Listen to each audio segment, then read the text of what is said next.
Welcome to the 70 Council Work Session for July 16, 2024. First item on the agenda is the 2025 budget presentation. Well, I turn it over and hear from staff. Good evening. You almost stumbled on 2025. I know, there, aren't we? I know. So tonight we just wanted to start the conversation on our revenue projections and some kind of next steps and hierarchy of prioritization as we're thinking through how we're going to put all the resources to work in the 2025 budget. So after April 30th work session, staff began working pretty much immediately on some of the base budget. So this is a really exciting conversation for us. I appreciate finance staff being here. Tom and I put a lot of work into these revenue projections. So this is the bones, the base for the budget. So this is probably one of the most exciting ones for me. But we'll go through them in individual detail and look at some future planning conversations and things to think about as we roll into these next few budget conversations. So to dive right in, we know that sales tax is our largest revenue stream in our general fund. So about 55% of the revenue that comes in the general fund is from sales taxes. And so we look at categorically projecting and reporting on our businesses in the community. So we know that restaurants and convenience stores operate very differently than what we collect from our online sellers. So we look at each of those categories month by month in trend, historical basis, what we know is coming in, what we project in the future, to look at how each of those we think will produce for next year's budget. Excuse me. The good news is most of those categories are projecting somewhere between 1% and 5% increase. Good. There's no negatives next to those numbers. That's good news to start. And we have just a couple of exceptions to that. Our online sales have been seeing still double-digit increases, month over month, year over year. This is great. Finance staff does a lot of work in continuing to reach out to businesses, communicating with them that it's not just 80620, there's 80634 sales tax. Those deliveries need to be reported. We reach out to businesses and inform them. We participate in third-party sales tax audits so that we can ensure that we're getting the highest level of compliance and that we're getting every dollar into the city that we are owed. So that's great. So we're projecting 15% still in next year's budget for those online sales. Every year, I'm a little bit surprised that we continue to see it at that level, but it's great, and it continues to rise all the time. The other exception to that rule is our industrial collections. This is one we talk about each year pretty heavily, really highly scrutinized. We really go through a lot of work to properly evaluate what that level is that we feel comfortable recommending in our base budget for next year. Where we've set right now in that recommendation is 50% of our 2024 projected collections. Historically, we know that we have seen $1 million swings in this category. And if you're not familiar, that industrial sales tax is those industrial businesses that are selling equipment and supplies to oil and gas servicing type of companies. So it's not royalties or that sort of nature. It really is sales tax on those items. That 50% level means we'll be, I think, just over $500,000 in revenue. We're projected to be at about 1.1 this year. So we've seen as low as $295,000 in 2020, and we've seen well over $1 million in multiple years. So setting that at that 50% level of what we project this year, we've already received quite a bit of that in this year already. We feel comfortable as a good starting basis for next year's budget. What that means is we're at about $11.6 million in our sales tax budget for the general fund. And if we take out that industrial sector just for a moment and look at everything else base, that's a 5% increase in all other businesses. Adding that back in, it's pretty flat. I think you can see here it actually calculates out at 0 if you're in one digit. So a very flat overall sales tax budget to where we're at currently, as that industrial comes down and other factors are projected with a slight increase. There's a 2% citywide total increase, though, when we add back in the food tax, that's the tax for home consumption that sits in its own fund, as well as the 1% road tax. That's obviously 1% derivative of everything else there. So all in all, very favorable numbers. I'm happy that at least all those other categories are showing positive trends and that we're projecting that in 2025. we do a pretty close look in these projections for 25 and 26. In 27, 28, and 29, we'll kind of look at a 5-year plan at the end of these.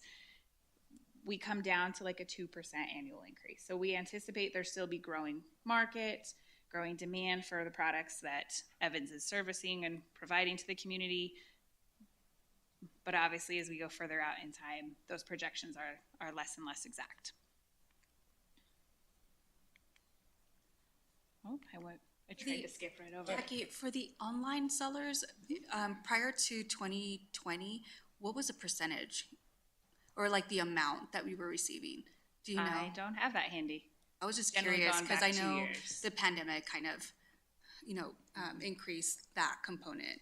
And that also was a trigger event for us when we participated in an economic nexus event. So it no longer had to have physical nexus in the city to have sales tax, but then you could have economic nexus. So there was a lot of change in the regulations of how local communities were receiving What year sales was taxes that? after that. In 2020. Also 2020? Okay. Yeah. Do you take into consideration any development that's going on or going to plan to open up in 2025 in your calculations? How do you, or We have not included any new commercial development in our calculations unless there's a shovel in the ground and an impending opening. So we don't want to place over-reliance on revenues that may never come in. And similar in our development. On the next slide, we'll talk about development revenues, and that has a similar thought process there. perfect. I was just curious too, because like our reliance on online sales wasn't big. And so like now to see it that it's like up there kind of close to the others, it's interesting. So I was just kind of curious to see like that comparable of how that, like after all that took place, what that looks like, which is Right. great for us. The nice part about the online sales is it's an increase in revenue, but it's also an increase in the number of businesses that are reporting. Right. So should we see a decrease in some deliveries into Evans, the number of businesses that continue to report and continue to file and become licensed here to file with us continues to increase every month. Nice. We are still seeing new sellers come in. Fantastic. Chris, go ahead. So I just had a quick question on the previous slide about Sure. major revenue sales tax. So if we're projecting a 1 to 5% increase, why does our sales tax go down in 2025? Because of the industrial category. So if we take out the industrial category for discussion purposes, our sales tax overall goes up 5%. It's otherwise very flat when we add back in that industrial discounted so heavily at that 50% level. In total, our sales tax revenues are essentially not going up much at all. It's still a 0%. So 11.57 to 11.56. It's essentially the same revenue budget because we're discounting, we're pulling back that reliance on the industrial so heavily that those increases, the 5% increases in all those other categories, are almost washed out. So I get that to an extent, but I'm confused because the industrial we have on the next page says it's only 600,000, and that's an overestimate. And yet you're talking 2 million, 2 million, 2 million, 2 million. I don't quite see how it ends up flattening out to where we're actually less than we were last year. It does when we, so each one of those categories is somewhere between 1% and 5%. So I can provide additional information for you if you'd like, where, one goes up 1%, one might go up 5%, one's 2%, one's 3%, and then industrial is down 50%. So each one of those categories on this slide is increasing or decreasing at a different rate. Okay, thank you. Sure. Well, I tried my best to skip over the property tax slide, but now we're back. I joked with Cody. I had the opportunity this afternoon to attend a session held by RBC and the Weld County Assessor, Brenda Dones, and she does a fabulous job each year in providing kind of a glimpse into the future of their world at the assessor's office and what kind of factors they are looking at and projecting and just kind of thinking through. And so if I could do anything to change this slide, I would just put a big question mark on this right now. So what we had done in initial projections was take information we had received most recently from the assessor that was back in 2023 that showed 25 revenue projections was likely going to see a decrease due to some additional exemptions in the oil and gas. Our total assessed valuation in Evans is made up about 18% of oil and gas, which sounds like a small percentage, but when you're talking almost $50 million of assessed valuation, that fluctuation happens very, very quickly. And so that best guess was a 3% decrease overall in our property tax, driven primarily by this decrease in oil and gas. So that's what we have in our current revenue projections. You'll see we're showing to go down to about $948,000 in property tax revenue next year. From where we're at this year, we expect to get about $980,000. So you'll see all of those years well below, we don't even hit $1 million. And our property tax, which is pretty interesting when we're talking $11 million in sales tax revenue, and now we come to our next largest topic, and it's less than $1 million. So, For a mill levy adjustment. So there are three items of pending legislation that I'll mention briefly just for awareness. I think hopefully we can all continue to pay attention and read and understand in these next coming months what ends up on the ballot.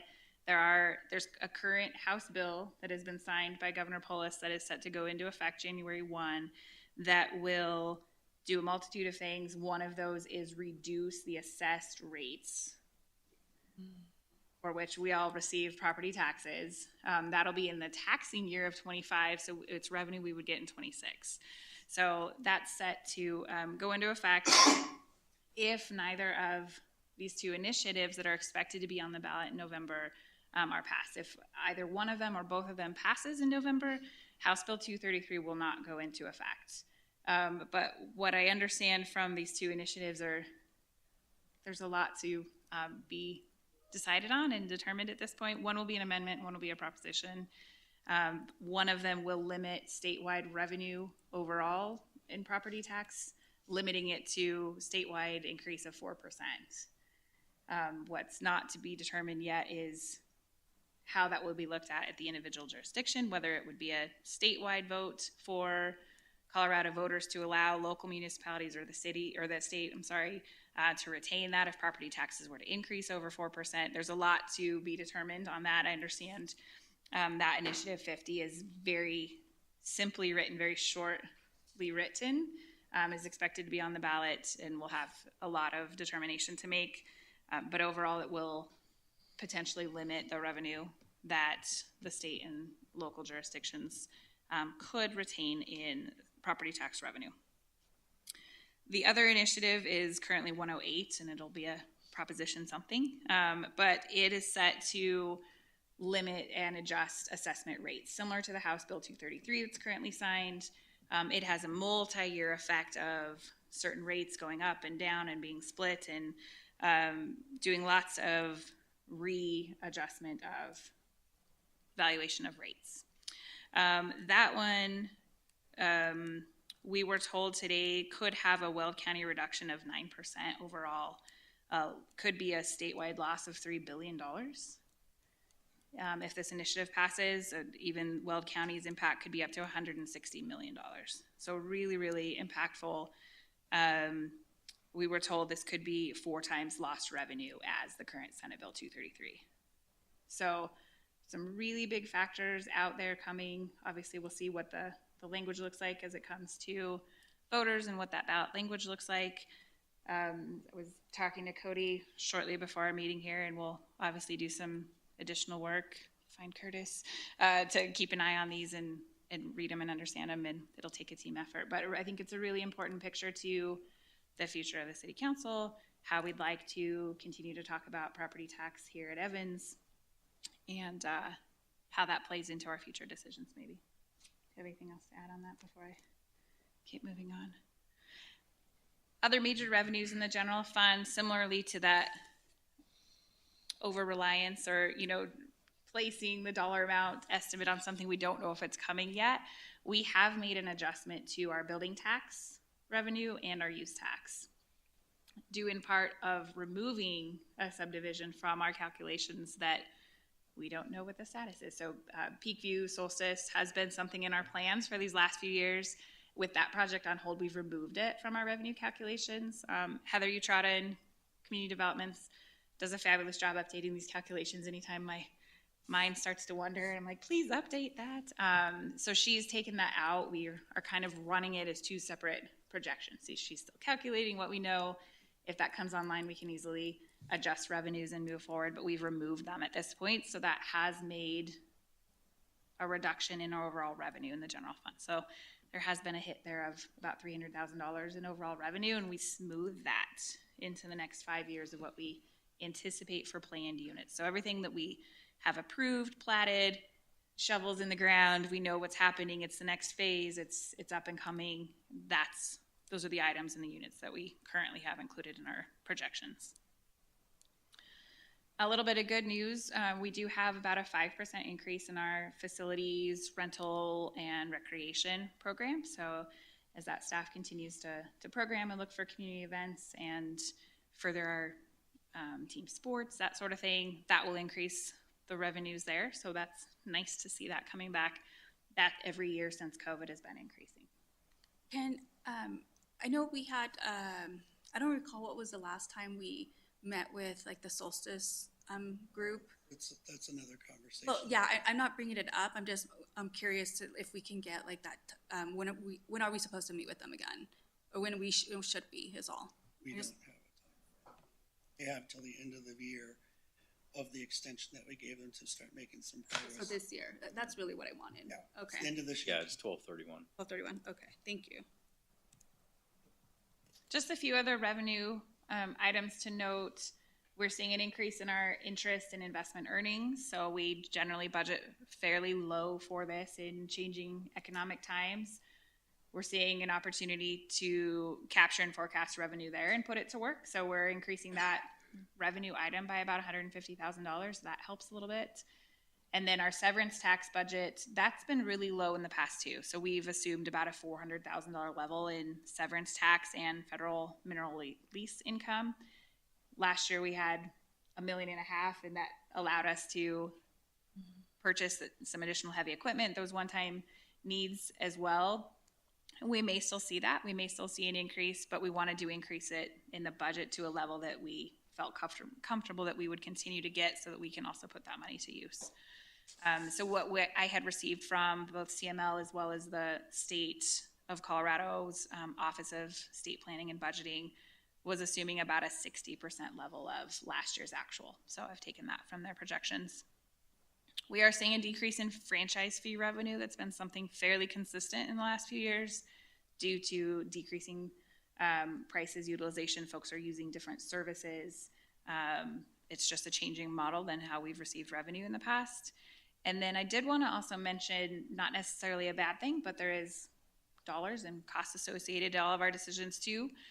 We are seeing a reduction in abatement assessments. So some of the new procedures and processes in community development, while achieving lots of other great things as well, is decreasing the revenue of that. So it's interesting balance, I think, for us to talk about both the increases and the decreases there. Overall, if you'll look to 2025, which is that kind of light blue hashed, if you will, we're at about $20.7 million of general fund revenue, which is a 2% increase overall from the 2024 budget. As I mentioned, as we go further out, you'll see it flattening as a lot of our projections are kind of stuck at that 2% increase, barring any additional information. If we don't have new and different, our revenue picture stays very much the same. So that is kind of the pattern we're in these revenues. I probably should have given the disclaimer at the beginning that I think almost every single number in here has changed a few times since a week ago when these slides were put together. We continue to look at new information. Tom just put out May's sales tax reports. We'll continue to look at every month these revenue sources to make sure that we're dialed in on the best information possible. So these will fluctuate a little bit as we move through the budget process. If there's anything really momentous in those number changes, we'll bring that to your attention. And as we continue to talk about the budget factors, we'll highlight those changes, but they'll fluctuate a little bit as we get closer to the end budget. For a municipality, what is a typical like percentage increase for a general fund? I don't know that there is one. Every municipality is so different with our makeup of commercial businesses and property tax mill levies and development, all those factors. I don't know that there is a standard. Thank you. I'm just glad it's positive. Right, that's a good thing.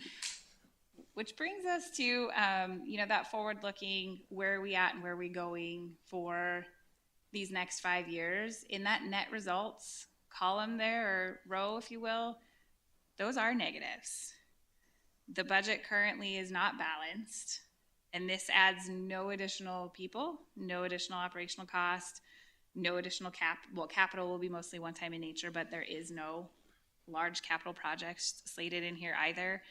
We have some work to do. So the finance staff has charged our department heads and superintendents and managers with taking a more hands-on approach to their own budgets. They've done a phenomenal job of working together to put in our Cassell Advantage budgeting system their own supplies and services budgets over these last few weeks.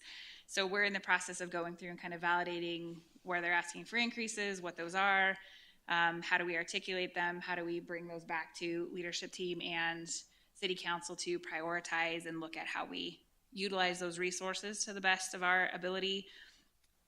But the summary here on this slide is those expenditures are going up 5, 6, 7% with the cost of employees and insurance and taxes, operational supplies and services costs that we have no control over, fuel, chemicals, services. There are things that we have very, very little control over. So if our revenues are going up 2% each year and our expenditures are going up somewhere between 4 and 8% each year, you can see that net result, that negative number is getting larger. So this is not a message I think we've said out loud. Barring any changes in our revenues, we will have to make some adjustments in our expenditures and how we put the resources to work to best utilize that and provide services for the community. So Well, I think this really highlights the need for us to probably take some, maybe not some popular, decisions, but majority of our budget's sales tax revenue. And we know at any time that could even dip down quite a bit, depending on the economy at the time. But it also highlights the need that, in addition to increasing, retail and commercial, businesses and getting them into the community as well, but also highlights the needs for that. We really need to seriously look at a mill levy adjustment.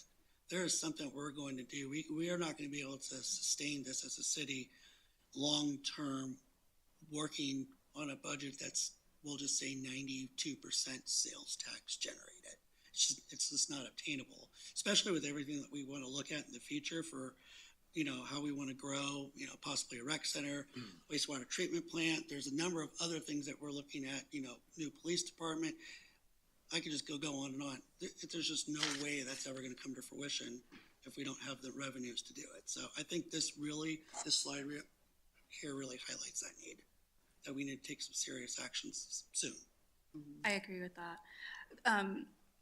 Are we also considering, because I know in every single department, clearly everyone does a fantastic job, but for example, I know at CMML, and I had talked to the chief sometime ago, he brought up, I know there's hybrid cars. So looking at our costs, for example, if you do a hybrid, maybe police car, then your expenses as far as fuel decreases substantially. So looking at things like that, creative solutions to decrease costs may help.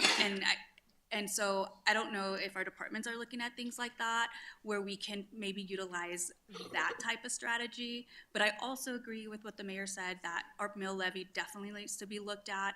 I think that was kind of said a no, but when is the last time that we can actually consider it if we decide? What do you mean?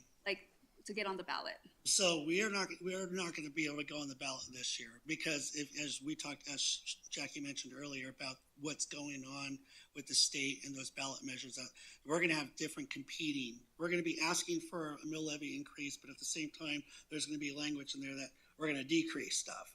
So when we talked to Tom Norton, who we were looking at possibly working a campaign and getting that, he highly advised us that is this year is not the appropriate time to do it because of what's going to go on the ballot regarding property taxes and assessments. He goes, you'll have two competing different views. And he goes, the chances of us possibly getting a mill levy adjustment, he goes, would probably be slim to none. And he also informed us that in order to go out and get a good campaign, the money that we had budgeted possibly, he goes, is not anywhere near enough. I think we set aside 25,000. He says we need about 100,000, and we need probably about a good year. So his professional opinion was if we were going to do a mill levy increase, we'd hold a special election in probably 2025, if that's what the council, whoever's on there at that time, chooses to do. I mean, I get that, I guess. I'm just curious because, I mean, this is Evans. I mean, those are state, I get that. But I was just curious to see, like, when's the last time, like the very latest? It's already kind of passed. It's already passed. Yeah, and plus, Okay. I think the other thing is there's going to be a lot of stuff on the ballot, and we're at the very end. Yeah.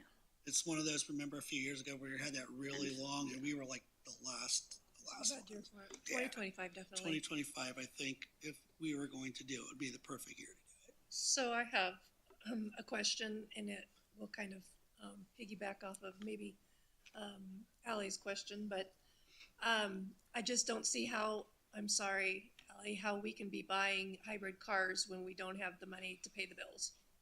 So, I mean, maybe in the future when we have extra money from some unknown revenue source that just Angel granted us some extra money, that might be something to do. But I have a question about if anybody has looked into, I mentioned a few times about whether or not the city gets revenue from motor vehicle registration. We do, yep, that's actually, oh, I don't have the slide here. We have motor vehicle as, oh, no, I actually do. Has its own separate line. We'll go back. Next, yeah. Oh, sorry, going the wrong way. There you go. Yeah, if you see the motor vehicle line there, the just over $2 million in the budget are those vehicle registrations. So I see another, quite a few other municipalities cracking down on motor vehicle registrations. There's a lot of people that haven't updated their registrations. They are driving around with tags that are a year old, 2 years old. And I just see that if we join these other municipalities on cracking down on some of that, that we would certainly be able to have a slight increase in our revenue on that. And then the other thing that I want to say is that I think maybe we should have a little bit of a brainstorming on what we can do to make more revenue. I mean, right off the bat, I see that there's a lot of food trucks around, and I see a lot of opportunity to put these busy food trucks in places where it might attract some more income revenue sources. I agree with that. I agree with that statement too, but it'll make a small dent. Yep. But yeah. Yep. I think But if we can. Yeah, and I just think that, No, I think- you know, yeah. brainstorming and talking about the mill levy and Right. talking about some other avenues that maybe we've seen to increase the revenue so that we can go off with some other expenditures that might be on other people's timelines. Right? Other communities are looking at sales tax increases still in November, and yes, we're highly reliant on sales tax. Is that an opportunity as well? I think a brainstorming session, Cody, was. I agree with that. We definitely Agreed. need to look at all avenues, whether, All avenues. I mean, but at the same time, I also don't want to price us out to where, hey, guess what? We've raised our sales tax. I mean, no, everybody pays in it, but I can go across the street and it's maybe a 0.5% or whatever. I mean, that may not happen. I don't think it would happen, but there's a point to where we have to look at other avenues besides sales tax too. But we need to explore all options. Well, and that's, the other thing. I mean, what can we do to draw people here too, Right.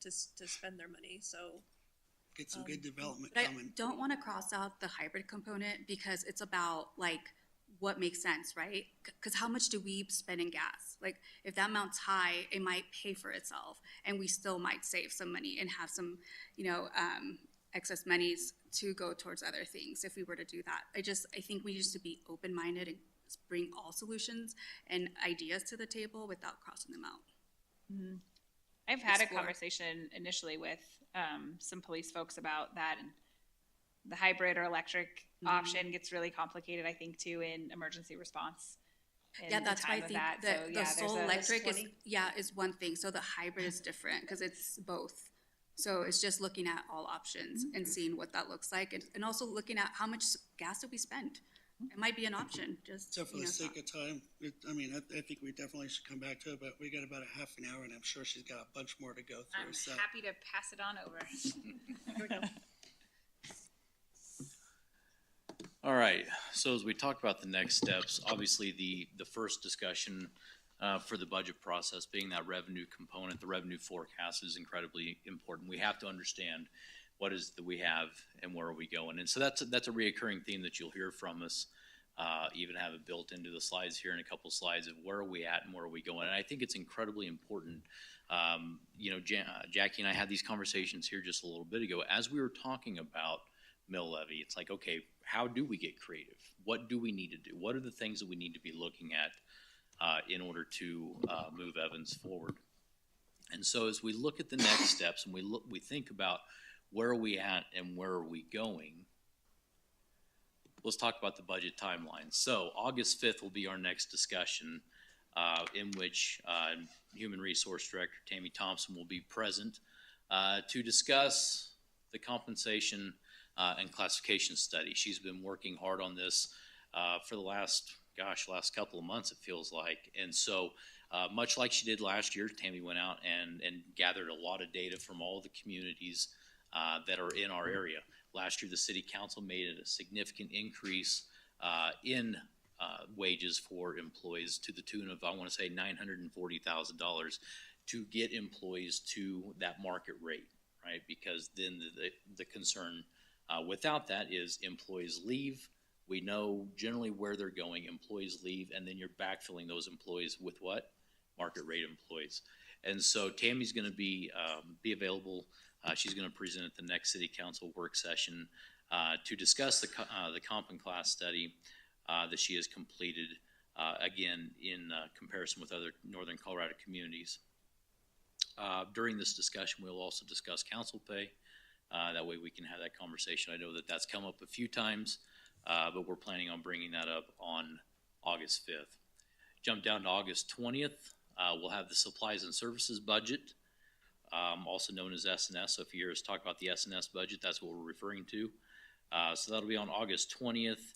And that provides critical operational funds. Sometimes those are out of our control. A lot of times those are based on what suppliers are also charging for those supplies.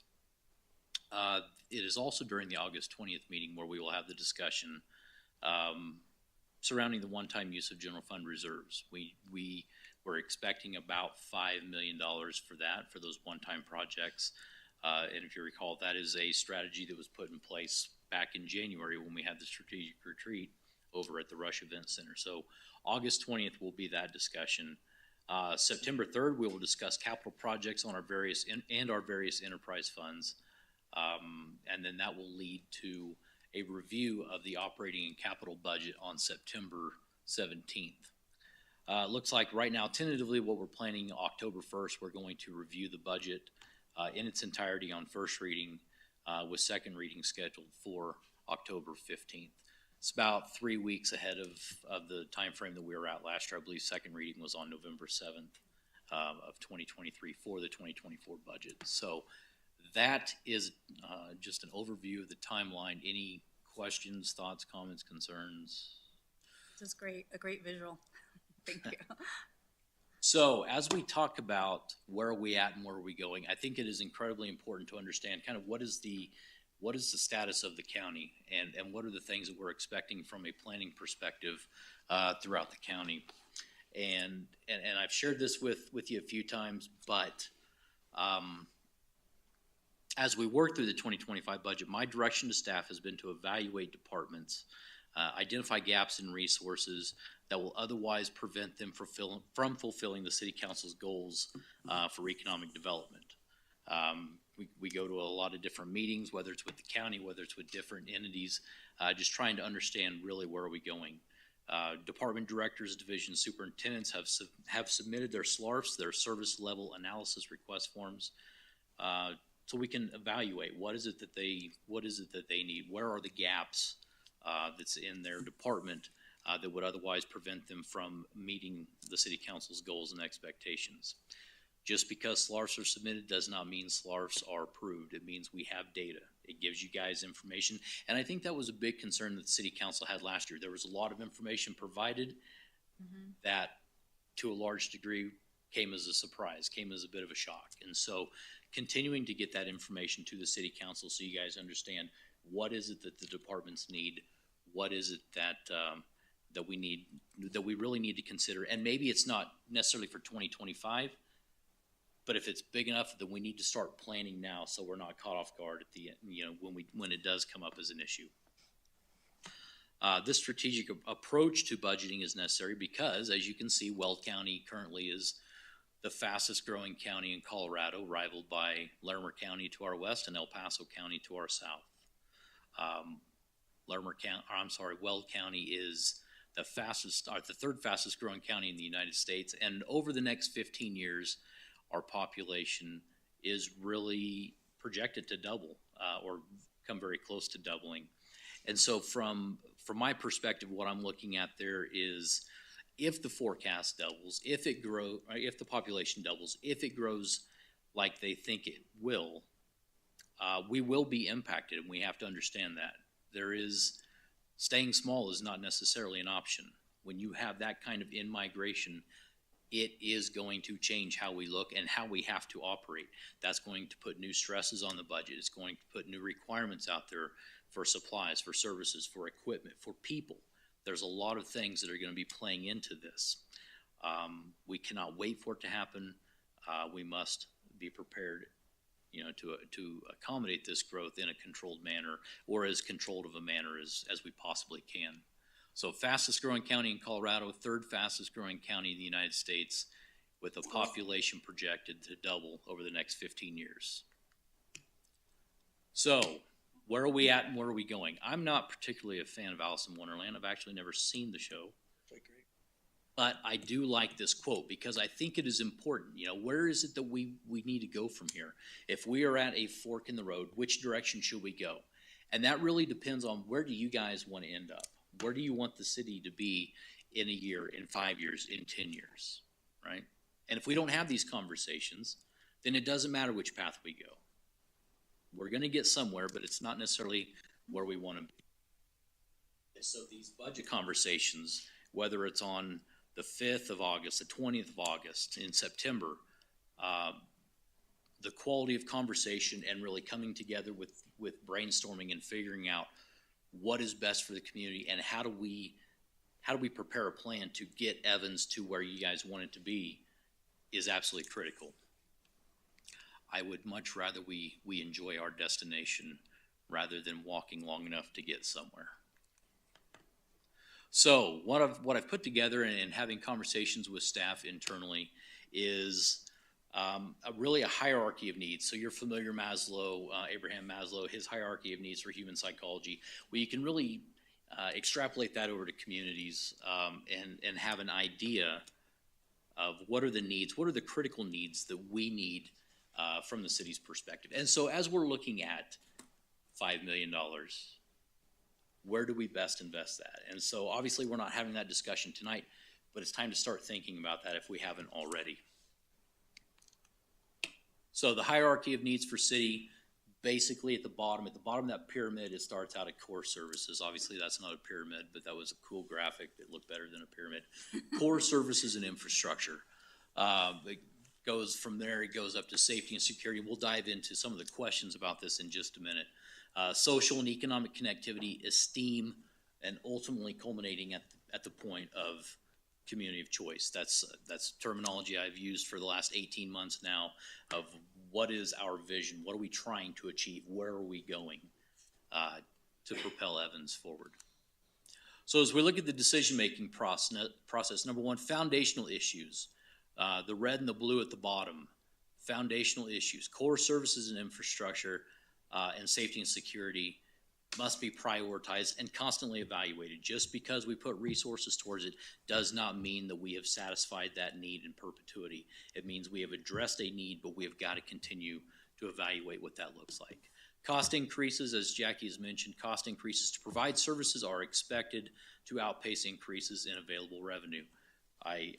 Mr. Mayor, I completely agree. I think a mill levy for 2025 is absolutely critical because we have got to, we simply have to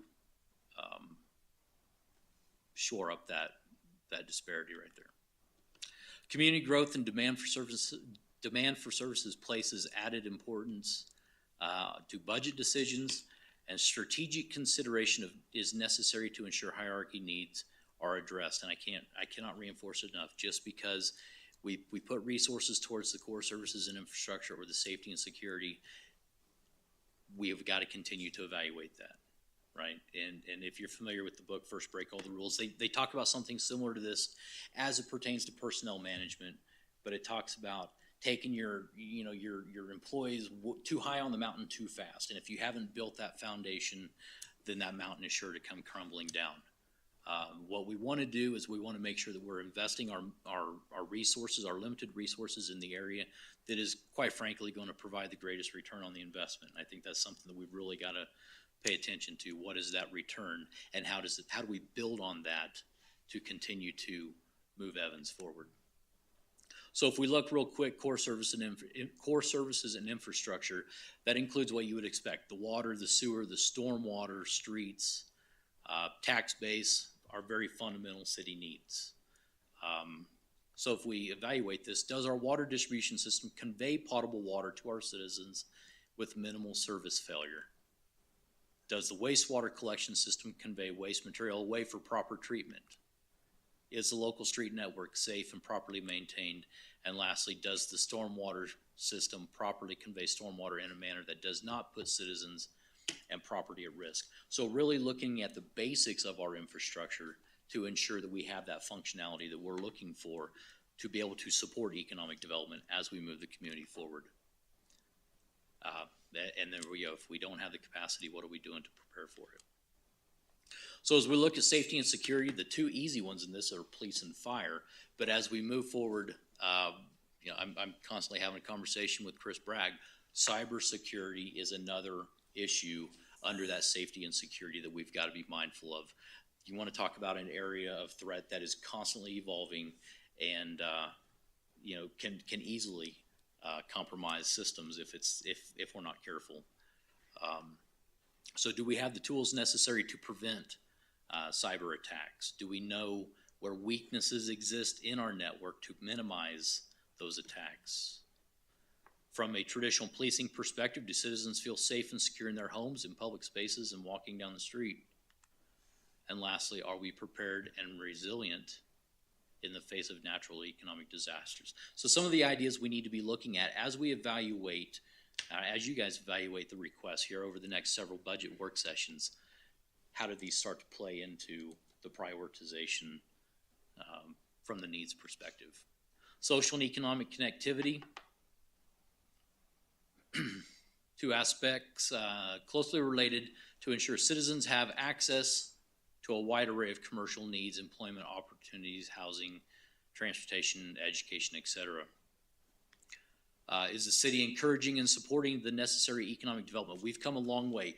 Brian Stone is working diligently in the area of economic development and doing a fantastic job to bring new opportunities, new commercial opportunities to the community. We had a great meeting this afternoon on a potential project that is very exciting.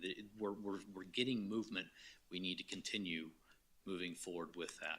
Do citizens have access to a diverse economy to meet basic needs?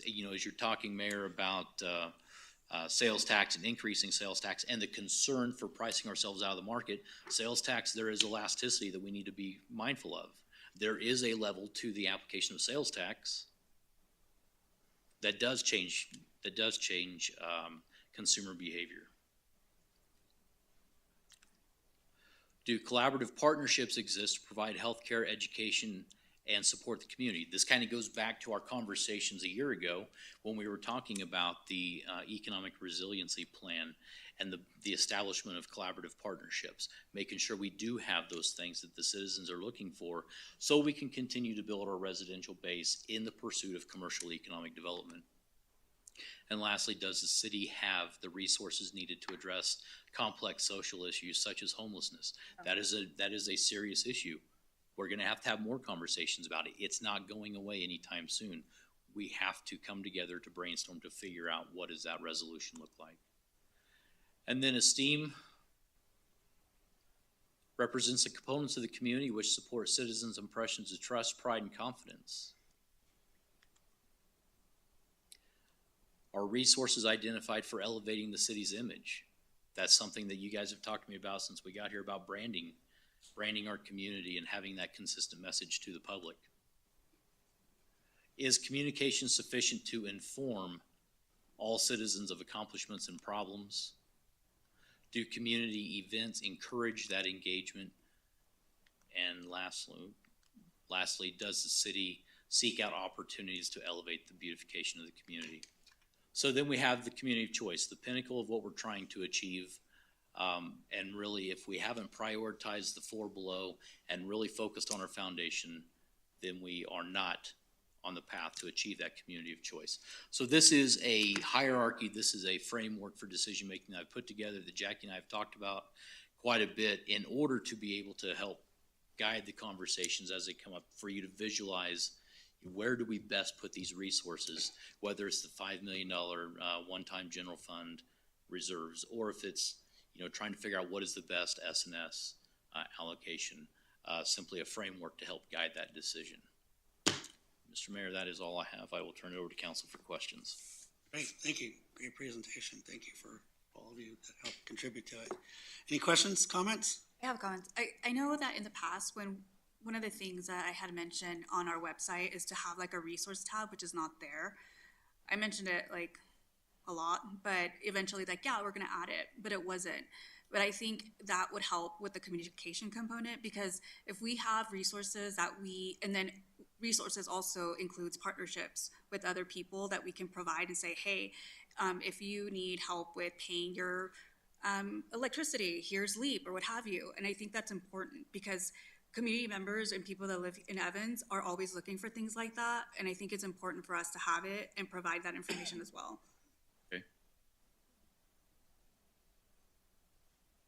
Actually, we are working on the website. We do have a new website in work right now. Yeah, we're very, very early in that, in the establishment of the new website, but I believe we're looking at November, December for a rollout date for that.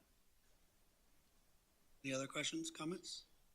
Well, I noticed when we're discussing infrastructure, we're still focusing on potable water and skipping over trying to do something with our providing non-pot, which is supposedly required for all new development.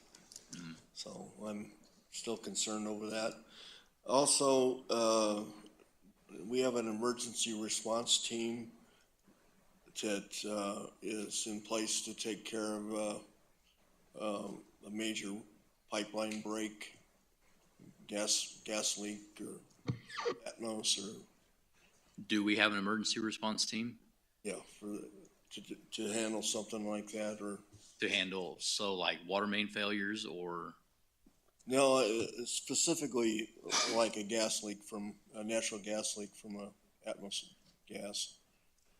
Yeah, so we do not necessarily have that emergency response team on staff or internally, but we are looking at the possibility of backfilling a emergency management coordinator position. And one of the things that I would envision with that would be that external collaboration with those service providers. Okay, that's not going to happen anytime soon. That's something we're working towards, but that's kind of the vision that I have. I had someone ask about that, and it's like, I thought we had an emergency management team to respond to something like that, but, I'm not sure anymore. We used to have an emergency program coordinator that we used that was funded by grants. But however, we do not receive that grant anymore, and therefore that position has kind of gone away. Thank you. Yeah, that position is listed in the budget as a part-time position for the emergency management coordinators. So you got to find the right person to fulfill that part-time position. So there are challenges, but we're working through that. Thank you. Any other comments? No, Bless good. you. Thank you. I just want to say, great job to everybody putting this presentation together. One of the things that I've been excited about since you've been here is the way that we've changed the budget process and how it's more of a conversation and getting everybody involved. And it's not just staff driven, it's both staff and council involved in putting together this budget. So I like how we're doing it. So thank you. Absolutely. Absolutely. And I think that collaboration between staff and council is absolutely critical, right? I think it provides more fruitful conversations. We are able to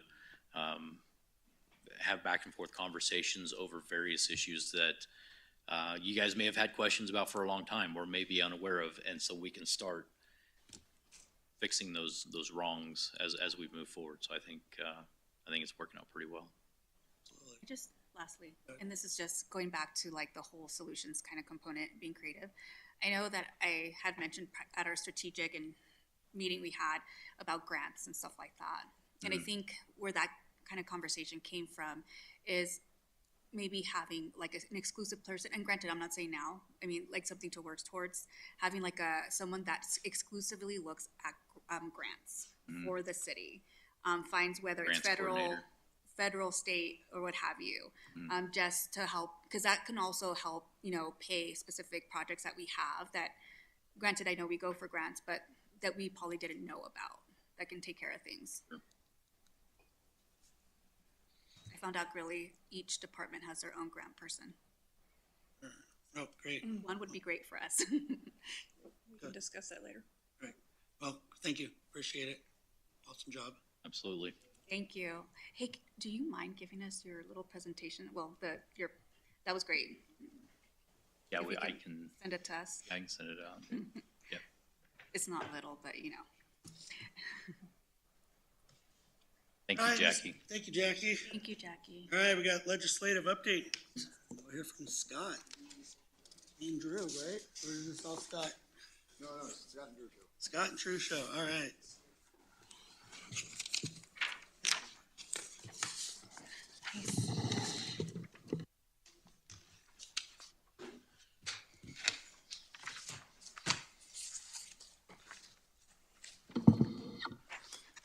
Good evening, Mayor and members of council. It's always tough to follow budget discussions because everybody's interested in money and what's going to happen there. And then we have to talk about law, and that's usually not quite as interesting. So It's fun.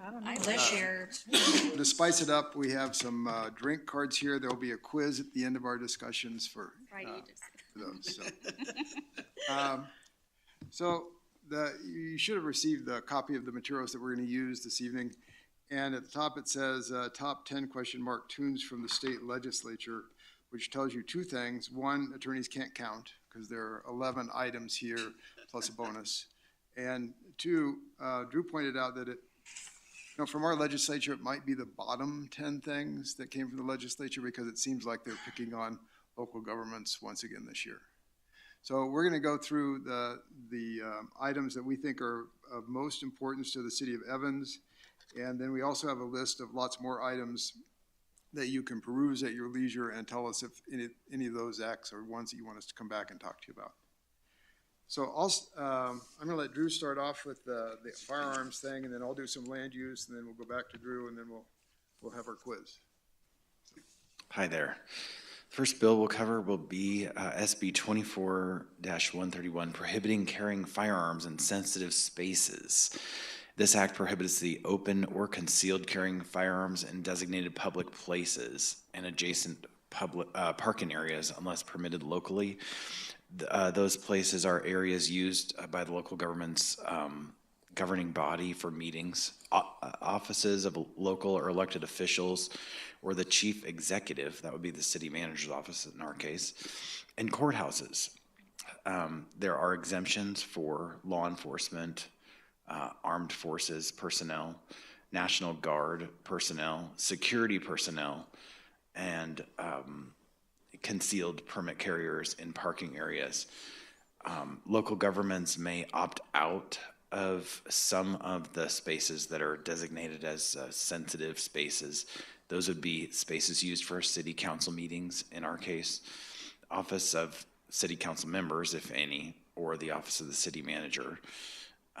The bill does not allow a city to opt out of areas used for municipal court proceedings, which we interpret to mean during court sessions or schools.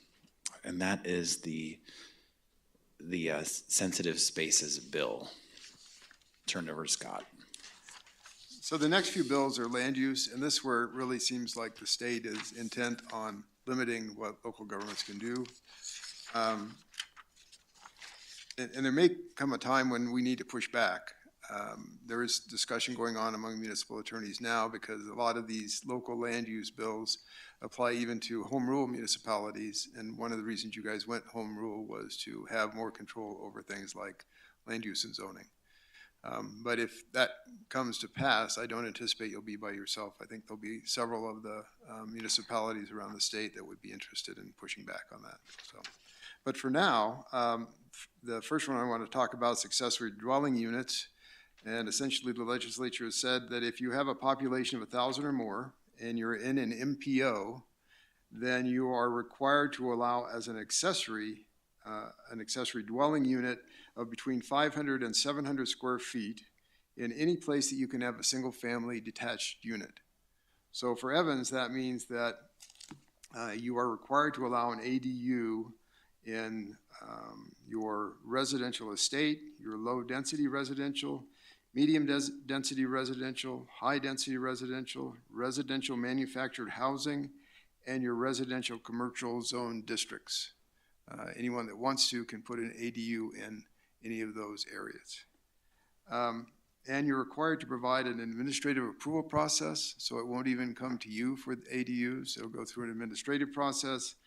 The act also limits parking requirements. Essentially, you can only require one parking space per ADU at most, which may be sufficient for a 500 to 750 square foot unit. And it prevents you from putting restrictive design or dimension standards on ADUs. So if it's a standard you have that applies to other buildings, you can apply it to ADUs, but you can't become more restrictive with ADUs than you are with other types of buildings. In the outline, it talks about a number of financial incentives and financing mechanisms that are put in place to encourage the use of ADUs. I won't go through those. My sense from the council the last time that they talked about ADUs is that they didn't want to encourage them, much less go through some programs that might facilitate more of them. Then the next limitation put on the city by the state legislature relates to local parking requirements. And we thought this one was going to be worse than it was. It still applies to Evans, but not as much as we thought initially. As of January 30th, 2025, the act prohibits local governments, if you are within an MPO, and if the project that you're working on is also in a transit area. I call it transit service areas. Which means that you're within a quarter mile of a bus stop, as I understand it. And Angela Snyder can correct me if I've got that wrong, but they're supposed to put together a map to show us exactly where these transit service areas are by September 1st. And I looked on DOLA's website yesterday and it still wasn't there. But in Evans, it will apply to little pieces of Evans, but not all of Evans, just the parts that are within that transit service area. If you are within that area, then you are prohibited from essentially imposing minimum parking requirements for multi-family structures that are up to 20 units. If it's larger than 20 units, then you can impose some parking requirements. So I have a question about the ADUs. Mm-hmm. Could somebody construe that an ADU could be considered a trailer? they put a trailer in their backyard and they have somebody living in it. Because that's a detached, that is a detached, they could argue, that it could be argued that that is a detached dwelling. Somebody is living in it. Though it can be moved and towed, but it's still being occupied. So could that be considered under this definition an ADU? Yeah, I think the answer is no, but Drew's whispering no in my ear, so I want to see why he thinks it's no first. No, it's looking at building code issues and other things that can be approved by the building department. And a trailer or an RV definitely is not an ADU, but it's a question that I had at CML, so. So you can't be any more restrictive on ADUs, but you don't have to be less restrictive on them either. So it's still a building, still a residence, still has to meet the building codes. So that's the parking requirements. That's number 3 in your outline. Number 4 is the prohibition of residential occupancy limits based on familiar relationship. A lot of municipalities have limits, especially in college towns, that say you can't have more than 3 people, for example, live in a single home if they're not related by family. This eliminates those. Evans doesn't have those, but Evans does have some language in its code that we may have to clean up a little bit that suggests structures are limited to 1 family. For example, in your zoning code, you define a dwelling single family as a detached principal building designed and intended to be occupied by not more than 1 family with common access and use of eating and sanitary facilities. So we may have to modify a little bit of that language to make it clear that when it says single family, it means a group of people that may or may not be members of the same family, but are living in a single unit that has eating and sanitary facilities. So that one will be, I think, easy to clean up. Number 5 is the landscaping practices for water conservation, and we talked about this a little bit once before. This act eliminates the use of AstroTurf, artificial turf, and non-native irrigated turf in certain areas. And I think it's effective January 1st of 2026, yeah. It will affect new commercial projects, new industrial developments, and the common areas of residential land use projects. So you'll still be able to have those things in the individual lots within a residential development, but in the common areas, you are prohibited from having non-functional turf or artificial turf. It also says that cities can't have them in the rights of way and in parking lots or on medians. And the definition, as you may recall, of non-functional turf, well, they define functional turf.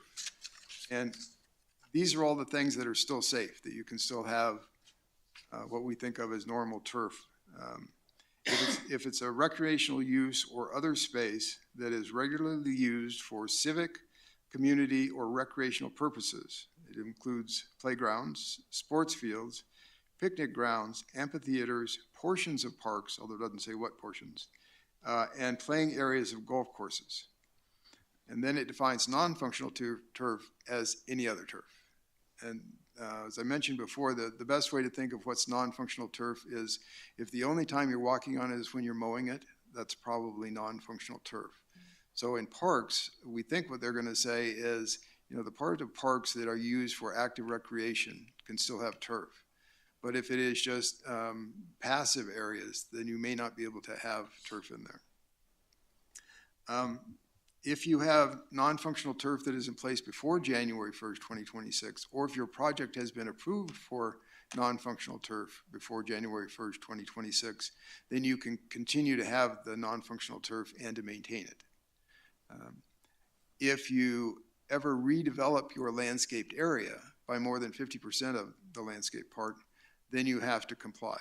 So if you take out landscaping that has non-functional turf and it's more than 50% of the landscaped area, you have to replace it with the more limited native grasses and things like that. And native grasses like buffalo grass or grasses that have been specifically engineered to conserve water are permissible. Then the next one is this Metropolitan District Covenant Enforcement Policy. And you've seen this happening now over the last few years. You see more and more developments, residential developments that use metro districts. And the metro districts are not only being used to finance the project, to fund the improvements for the project, but they're also being used for design review and enforcement of covenants, essentially to take the place of HOAs. And there are a couple of reasons that developers like metro districts over HOAs. Obviously, the funding part, but even for enforcement parts and collecting dues and things like that, a metro district can impose taxes, which people are inclined to pay, whereas HOAs impose HOA dues, which people sometimes pay and sometimes don't. So I think we'll continue to see more and more metro districts, but what some of the metro districts were doing, not any in Evans, of course, but what some of the metro districts were doing is they were trying to sort of sneak in regulations and limitations that were not supported by state law.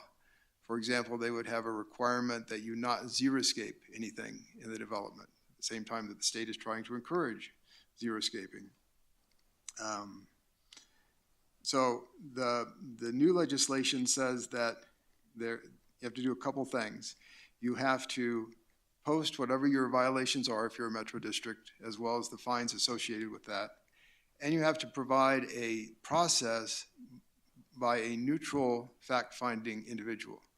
A lot of times, these metro districts, you would get a notice that you're in violation, and then your trial would be a hearing in front of the Metro District Board, which remarkably would find that you were in fact in violation of their regulations. So this has to be a neutral, impartial decision maker that you have a hearing in front of now. Then number 7 is landowner liability recreational use warning signs. And this has limited applicability to Evans, but I want you to think about it just a little bit. It says essentially that if you have land, and it's to encourage landowners to allow the public to use their property for recreational purposes. And so this act provides, and this act has been around for quite a while, but it provides protection sort of like the Governmental Immunity Act. So if you open your lands up, somebody goes out there and recreates on it and gets hurt, you can't be sued for that unless what you acted willfully or maliciously in not telling people about the dangers of your property. So, you can't sort of lead them into the hazard. So and this arose primarily because more and more municipalities, governmental entities, and landowners were inviting people on their property to do more and more sort of out there types of things. Several municipalities now have mountain bike trails and mountain bike systems. They have kayak courses. They have rock climbing areas, things that have a certain amount of inherent risk with them. And so excuse me, I talked water law for an hour with Councilmember Delaney before I came in here, so I'm a little dry. So to eliminate that risk a little bit, they said that you can post a warning sign, and the warning sign essentially has to tell people, this is the danger that we know about, this is the primary danger. And as long as you post that sign at the primary entrance to the property, and it says the things that are listed here in the outline, and you take a picture of it to show that it's in place all the time, then if they were hurt by whatever you warned them about, then you can't be held liable. It's interesting. This hasn't been held up in court when it comes to equestrian use. We've had the equestrian law with this that has to be posted at all boarding facilities. And it's basically says that under Colorado state law that a facility owner isn't liable for your action involving equestrian sports, and this is not held up in court. Yeah, and I think there are two areas that's true. I think equestrian's one area, and then the ski law is the other one. And the ski law is now subject to a little bit more challenge, but I haven't heard challenges on the equestrian law. So I think you guys are still safe. Ski law is sort of iffy, but this is really to try and keep lands, especially public lands, open to people that want to go out there and recreate with some things that. So it had been up in a dude ranch, had been sued because of it, and it was overturned. So they found the dude ranch not liable? No, they found the dude ranch liable. Oh, they did? Yes. Okay. Even though that this exact posting has already been in place for requirements for equestrian recreation. I'm surprised. Ranch was held liable. Yeah, because the history of the equestrian law is far greater and entrenched than the history of the recreational law. So, okay. Well, the only reason that I brought it up here is because you don't have any kayak courses or rock climbing areas or things like that. But you do have a part of the city that you allow and permit people to hunt on. And it may be worth, you have to put up an 8x10 sign that you may want to put up at least that says, you know, hunting is one thing that could be potentially dangerous, especially when there are other people hunting on the same piece of property. So, and I'm sorry, I think that I see this in a different place too, because we do allow people to access the river on our property through Riverside Park. And so I think the only sign that we have is no open campfires. Yeah. So I think that we would need to place signs up there that says, you know, if you are swimming in the river, you're no lifeguard on control. If you play in the river, you might drown. Yeah, I think you have to almost be that blunt about it to cover this kind of warning. And I also wanted to put a pitch in because we now have a new sign making department, so we can make our own signs and put them up. So that's the section I wanted to cover. I'm going to turn it back over to Drew for the next few. Thanks, Scott. Thanks for getting into the weeds on that non-functional turf bill too. Appreciate it. That's what we're gonna have is weeds. So next we have HB 24-1454 grace period for non-compliance of digital accessibility. This is the state component of the ADA that requires accessibility for digital content for people with disabilities, which specifically includes website access. And it also, the primary bill was HB 21-1110 that requires a plan to be in effect by July 1st of 2024 for digital accessibility. The city does have that plan in effect. Our website had various non-compliance issues with accessibility. This bill and many other cities were in the same situation because it was going to take effect on the HB 21-1110 that requires accessibility was going to be in effect or required to be accessible by July 1st of 2024. This bill simply provides a one-year grace period extension. The city is on track to meet that deadline, led by IT Director Chris Bragg. The city has retained a new website company that will be ADA and state law compliant, and that should be in effect before that new deadline. Next is SB 24-065. That's mobile electronic devices and motor vehicle driving. Basically, mobile electronic devices, of course, phones, are not allowed to be used by persons driving who are under the age of 18. Now, effective January 1st of 2025, that will extend to adults driving vehicles. It doesn't apply to commercial drivers, and it doesn't apply to code enforcement officers or animal protection officers or people in a parked car, so that's fortunate. Next, we have SB 24-079, a motorcycle lane filtering and passing, which is also lane splitting in a motorcycle. This would be where there are rows of cars in a traffic jam typically, and a motorcycle can drive between those cars. People from Southern California have seen that happen before. It's now legal in Colorado, but not until August 7th of 2024. Then we have HB 24-1324. This bill allows for the recovery of training and development expenses incurred by an employer. The city uses this law to recoup, when applicable, costs for post-officer training. We've modified our contract for recovery to comply with this law. That's effective August 7th of 2024. And next, we have HB 24-1283, and this is a state law that is with regard to complaints filed for campaign violations, and it allows the Secretary of State, if designated by a statute, to resolve complaints that are filed with local governments. In 2020, the city adopted Ordinance 712-20, which amended Chapter 1.14 of the Municipal Code.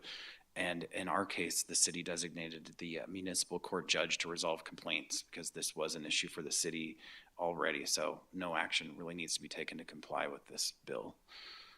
And that does it for the legislative update. Scott? So then we get to our quiz. It's really not a legislative question. So how many of you think that the City of Evans camping ban is currently enforceable?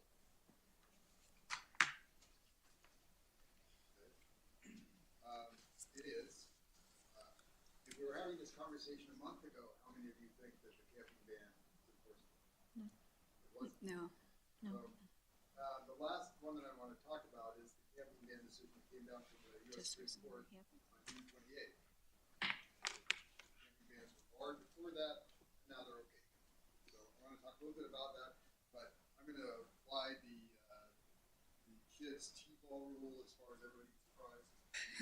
So, there's Well, thank you. your prizes for the, did you have to argue? This about is our who gets- participation prize? Yes. Okay. That's exactly Thank right. you. And, you guys have to fight over who gets the human beings. who gets- Please use Ziggy's on 37th Street. So I do want to talk just a little Elisa. bit about the Supreme Court's decision. Your town code says that camping is banned, on public property. We had been advising you not to enforce that unless you had beds available for whoever you were telling that they had to leave. And that was the rule that was set forth by the Ninth Circuit in the Martin versus Boise case in 2019. That was the best guidance that we had at that time. And what the court said there was, if there were no beds available, then the homeless person was involuntarily homeless. And you were punishing them based on their status, not based on any voluntary act that they did. And that to do that violated the Eighth Amendment prohibition against cruel and unusual punishment. It seemed to make sense until we got the Supreme Court's ruling 3 weeks ago. And that was the Grants Pass case. And there the Supreme Court said that the cruel and unusual punishment clause of the Constitution is aimed at punishment, which is what you do to someone after they are convicted. It doesn't relate to how you define what constitutes a crime. And that, a crime has to be a voluntary act, and you can't punish somebody for a status, such as homelessness. But camping is, in fact, a voluntary act if you do it in a public place. So the Supreme Court reversed the Boise case and said that as long as it is a generally applicable camping ban, and it's not determined on whether you're homeless or not, the court said it doesn't really matter if you're camping there because you're backpacking through town, or you are homeless, or you are, even use the example, if you are a student in a dorm room and you just want to go camp on the doorsteps of the city hall as a protest. It's still camping, it's still a voluntary act, and therefore it can be punished by enforcing the camping ban. In closing, there are just really two items that I want to get some follow-up from the council, not necessarily tonight, but sometime in the near future. And one of them is on the firearms ban, whether or not you want to continue that in public buildings, the ones that you can opt out of. Some of our municipalities have opted out in some of those areas as long as you have a concealed carry permit. Others have left the ban in place. So that's one that you might want to be thinking about. And then the other is just your camping ban. Now that you can enforce it, you want to go ahead and enforce it as it is, whether you want to make any exceptions for it or anything like that. So that's our presentation, but we'll be glad to answer questions.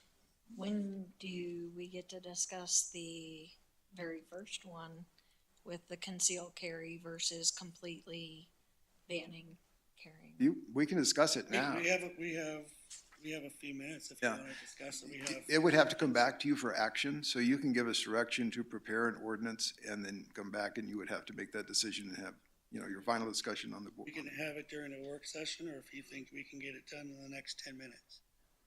For me, I'm done in 2 seconds. Yep. Okay, go ahead. Say if they have concealed carry, they're allowed. I Yep. agree. I agree with that. She agree. Concealed carry allowed. Okay. Well, it sounds like there's enough interest in an ordinance that we can bring it back and then, you can discuss it and vote yes or no. My recommendation would be that you limit it to, under the statute, you can only allow it in certain areas. And the ones that you can allow it in would be the council chambers, the manager's office. If you guys had offices, it would be there. You cannot opt out of it as far as schools or courtrooms. That's fine. That Yeah, sense. yeah. Makes sense. Okay. Well, then we, and by we, I mean I'll volunteer Drew to put together an ordinance. It was his bill, so he has to do the work. Non-functional turf and not do that one, but I'll do that. I had to read that like 3 times to go, okay, what is the exact definition? Yeah, and then the camping ban, we really don't need to bring back unless you guys want to alter it. Right now, you have a camping ban in place that's enforceable, so, Where's it? all right? And I'm sorry, does the camping ban, is that with campers too, or just tents? You mean like RV kind of things? Yeah, Well, RVs are regulated, or certainly will be regulated differently, but to the extent that I mean, they, we call them campers, so that's, you know, some people say campers, some people say RVs, so. yeah, and so I think that will be addressed in the RV ordinance, but I think arguably it's under your camping ban as well. I mean, can we also know when it comes to like tents and encampments and stuff like that, like typically previous to all, like how many times did law enforcement get out? And I just want to see like how many hours, like how would that look for our police department? Because we're already like limited with capacity there, so I'm just curious. And we do need to sit down with Chief Brandt and talk to him about his thoughts on the camping ban and any modifications. All right, sounds good. Thank you, appreciate it, Joe. Thanks, Scott. Hey, Appreciate it. thanks for the coffee. Thank you. All right.